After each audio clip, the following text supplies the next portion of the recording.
Hi, my name is Chris, aka The Philosopher's Games, or TPhGames as my little games channel here is called, and today we talk about mods in Elden Ring. The examples for this will be the Seamless Co-op mod, the Item and Enemy Randomizer, and the Fog Gate Randomizer, which was recently updated. In this guide I will also talk about Mod Engine 2.1 and Mod Engine 3, or called ME3, and what this means I explain in a moment. Originally I planned including everything in one video, but it got too long, so I split it in two parts. The first one will be modding just over the randomizer, and the second part will include how you combine multiple mods either with Mod Engine 2.1 or with Mod Engine 3. Also, modding is mainly a PC thing, though in theory it might be possible on a jailbroken console, but I have no clue about this, so we focus here on PC. Modding is of course a very complex topic, so I try to keep it short, but I want you to understand what you are doing and why this kind of works. So you can apply this knowledge here to other Elden Ring mods as well. When it comes to Elden Ring mods, you have to understand that there are only a couple of ways you can mod the game. Or let's say there are different kinds of mods. First of all, we have DLL mods. So you kind of bring a DLL file into the game, and this gives you quite a few options to modify the game. For example, Seamless Co-op is a DLL mod. Then the other big method of modifying the game is changing the regulation.bin file. This includes the game database and all kinds of other connections in the game, and this is used, for example, in the randomizers as well, plus some DLL options there as well. So both can be combined. DLL mods and regulation bin mods don't exclude each other. Beyond that, there's also something that is quite similar to regulation bin modding, and that is, for example, replacing armor pieces with modified armor.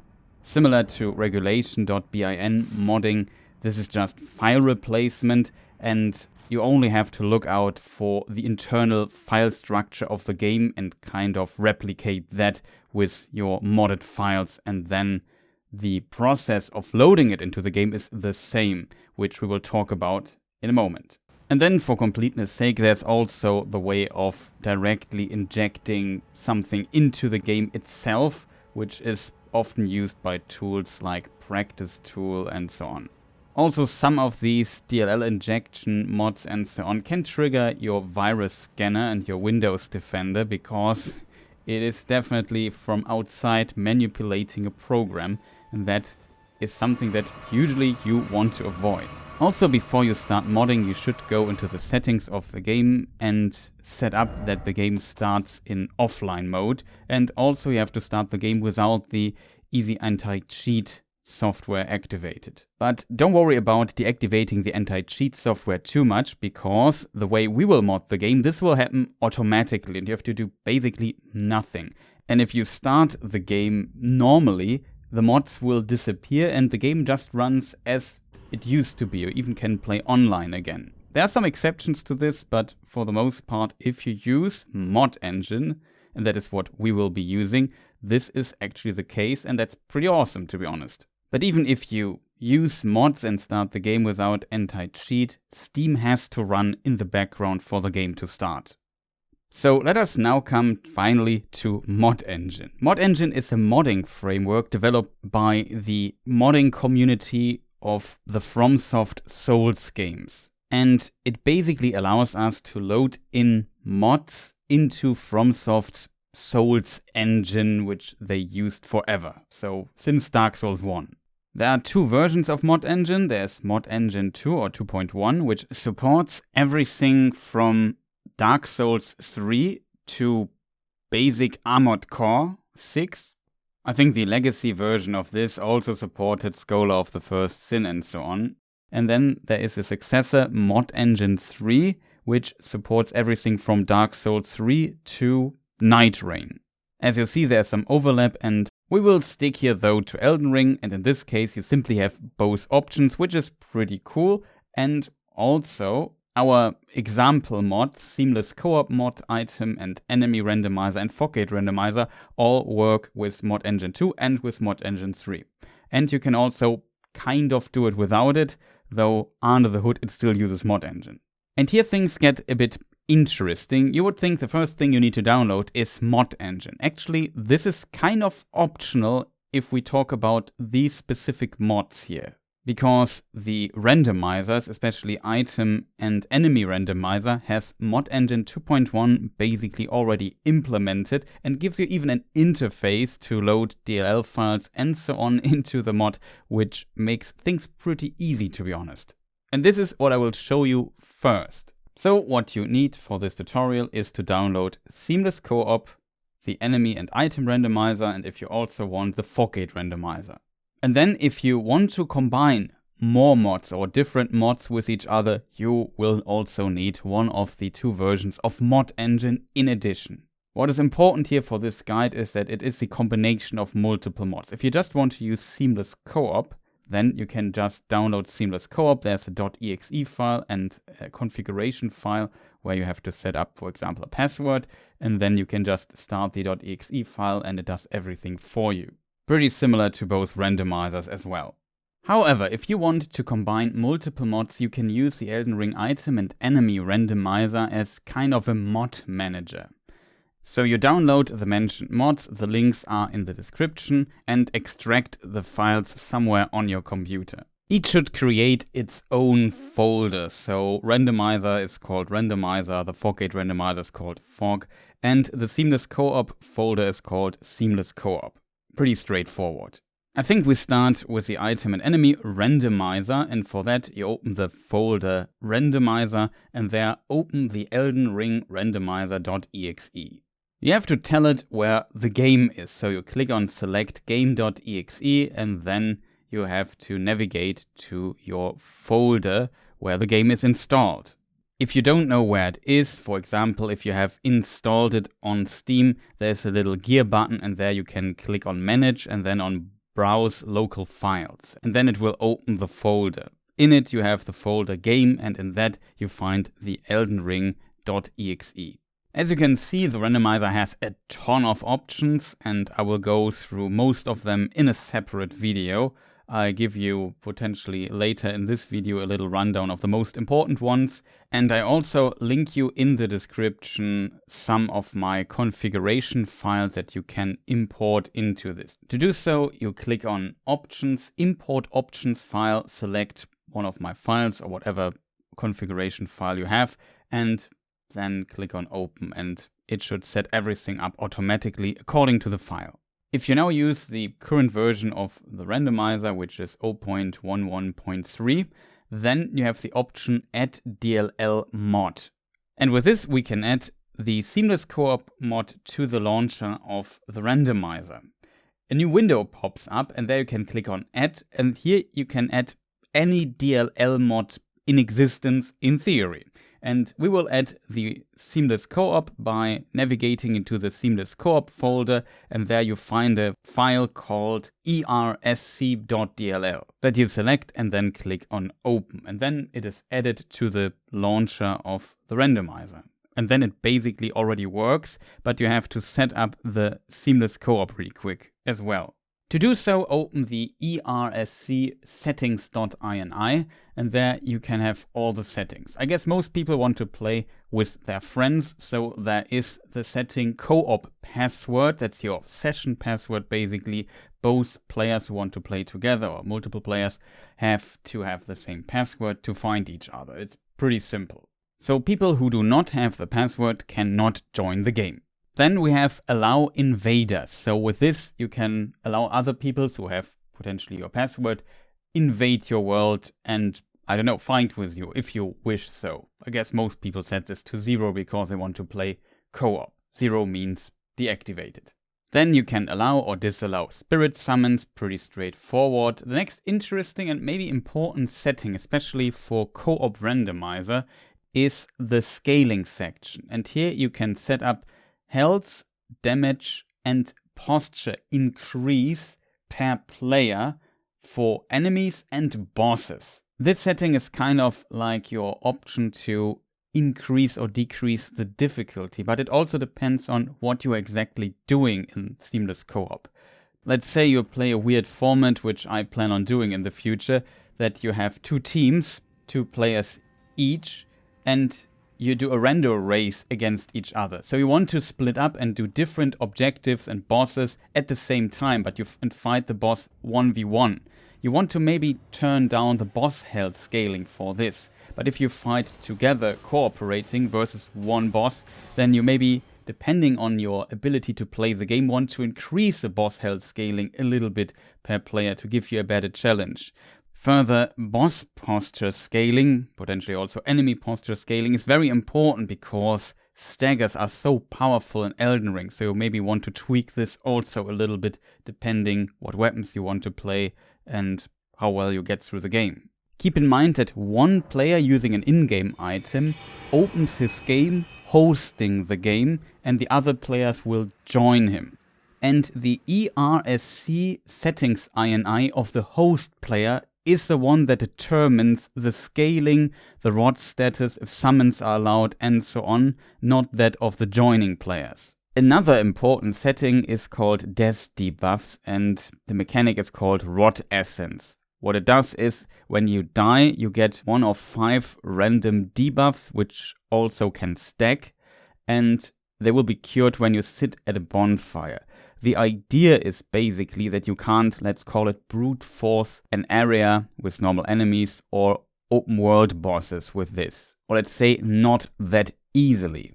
When a player dies to a normal enemy or an open world boss, the world is not reset and the player respawns. And this you could abuse. And this mechanic, or the idea behind this mechanic, is to counter this a little bit. For certain formats, like the mentioned 2v2 rando race, I would deactivate this though. Also, if you focus on bosses that have their own boss room with a fog gate, if you die inside these, you won't respawn until either all players died or the boss died. So for these fights, this mechanic does not matter anyway. And with this, if you have all set up in the Elden Ring item and enemy randomizer, you can click on the randomize button, which is the one above launch Elden Ring. It is named differently depending on your settings. And once it is done, it should be green, there should be no error message, and then you click on launch Elden Ring, and then the game is randomized, should work, seamless co-op is loaded, everything is fine. If you now, in addition, want to add the Fog Gate Randomizer, then there's an extra step. Also, if you get a message that not all key items could be placed, simply change the seed. There are seeds that simply won't work and result in an error. It can happen, but it's very rare though.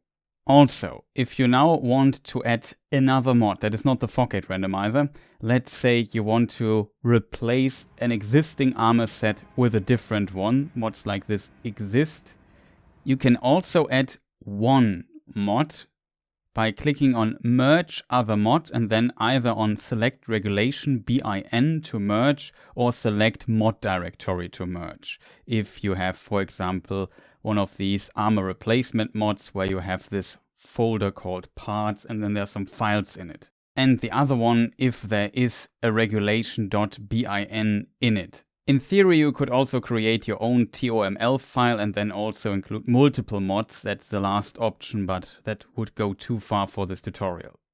In theory, you can also deactivate the item randomizer, the enemy randomizer, and all the other built-in randomizer options, and then basically use only the quality of life options if you so desire, and use the enemy and item randomizer as a launcher basically for mods. That is also possible. But every time you change something, you have to click on the randomizer button and then on launch Elden Ring. And for it to work, you have to launch Elden Ring over the randomizer.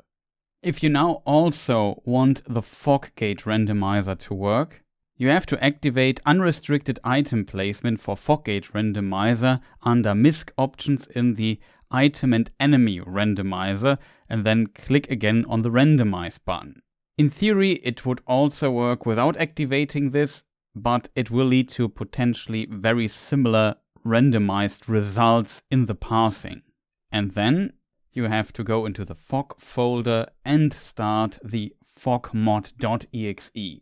Then you modify the settings for it, Alternatively, I also provide you a little text line which you can copy paste into the window that opens if you click on options and then set options from string. There you can copy paste that text and click on select, and then everything is set up according to this text setting.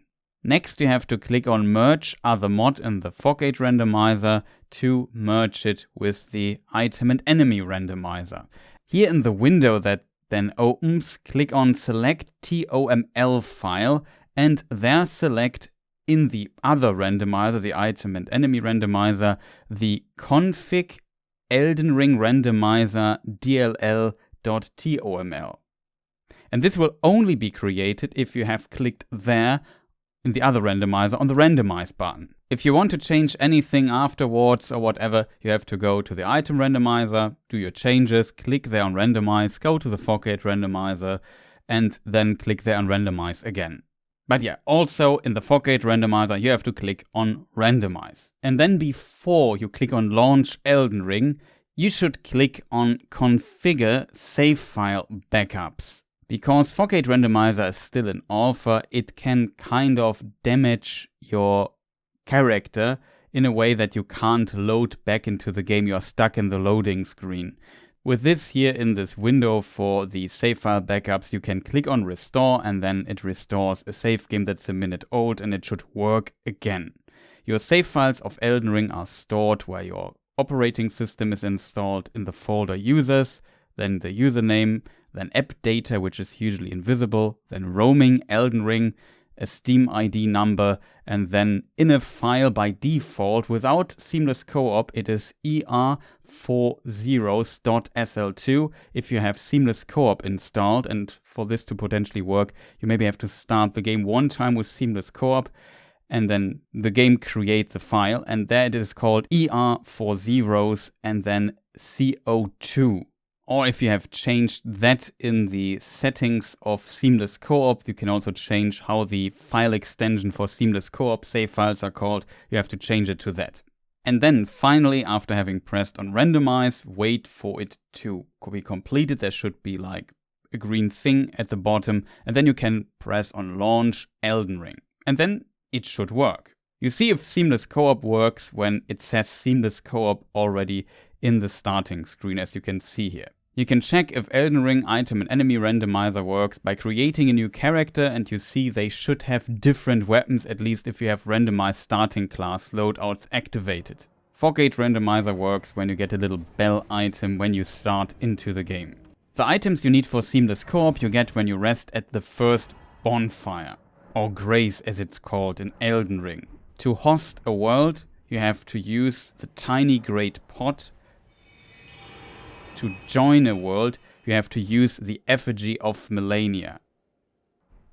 To kick out the players that joined your world or to disconnect from a world you joined, you have to use the separation mist, and often when you use these items there also pops up a little menu that you have to also confirm. Also, if you use the Fog Gate Randomizer and go through a fog gate, the other players will be teleported with you, except they are very far away or in a completely different area or in the roundtable while you are not in the roundtable. Keep in mind that the roundtable itself also has a fog gate that you can use, and it's easily overlooked. Once you understand how everything is set up and you have set it up once, it becomes very easy to set up again. But the process to get here is a bit complicated when you do it the first time.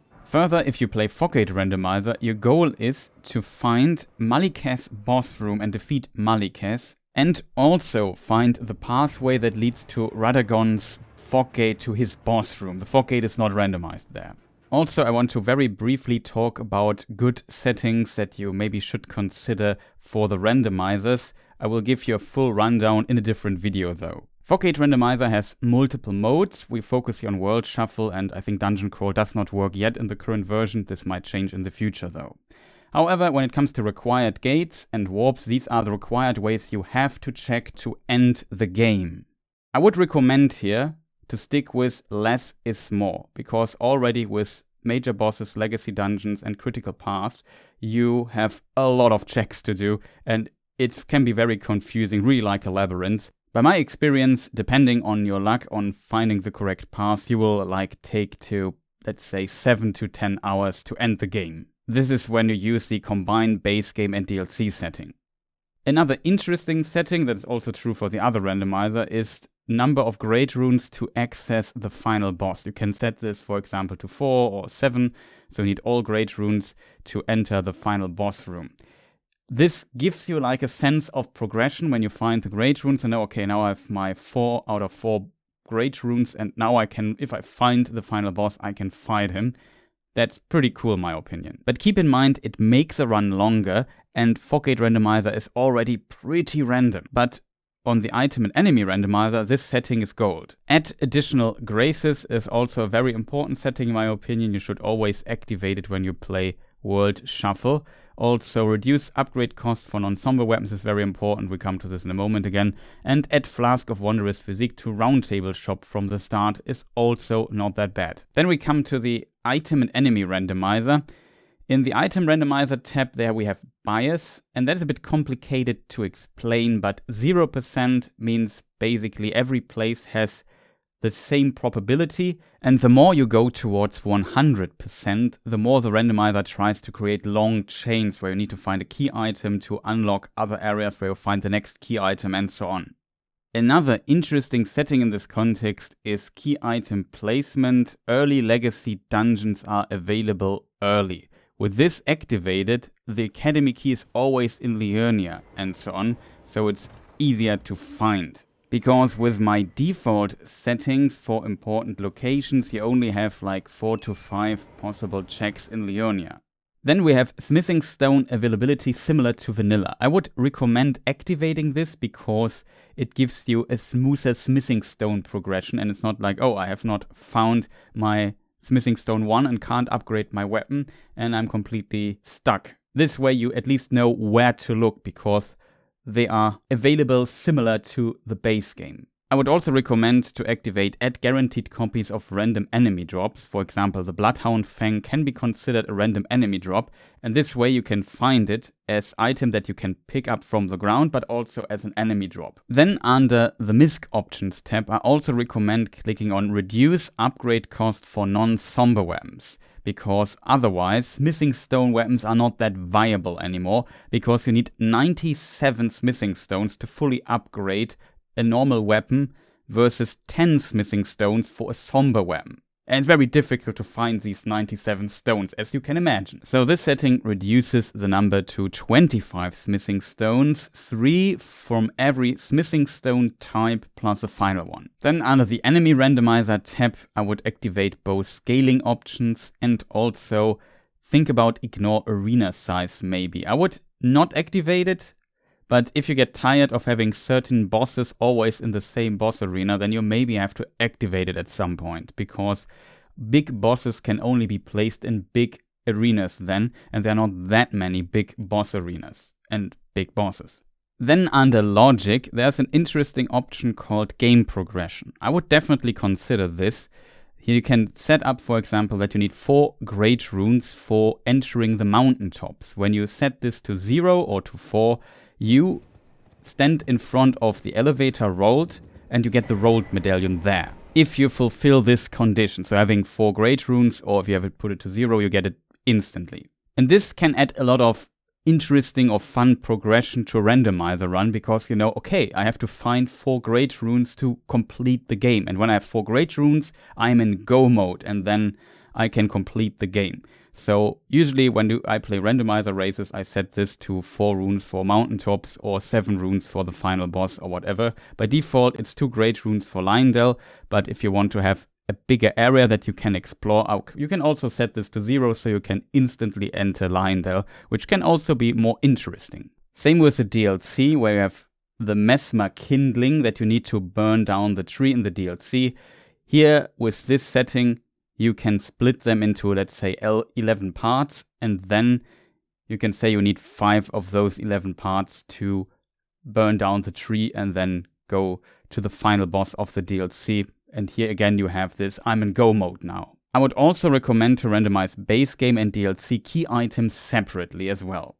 Then under the Item Randomizer tab, we have a definition what major key item locations are, and I would recommend to put major key items to important locations. You can also do this to anywhere, but then you have to basically check every item in the game. If you want to do this, feel free to do this. If you want like a somewhat faster run, then I would recommend defining what important locations are. You can add merchant shops, other bosses. I would exclude mini dungeons, but that's up to you. And long story short, with this you can increase the amount of checks, and this also increases how long it takes you to complete the run. You can click on checks and then it shows you what these checks actually encompass. Now we would come to second, and in the next section I explain you how Mod Engine 2.1 and Mod Engine 3 is used to mod Elden Ring and combine whatever amount of mods you want to combine, as long as they are compatible with each other. However, that would make this video too long, so I put this into a separate video.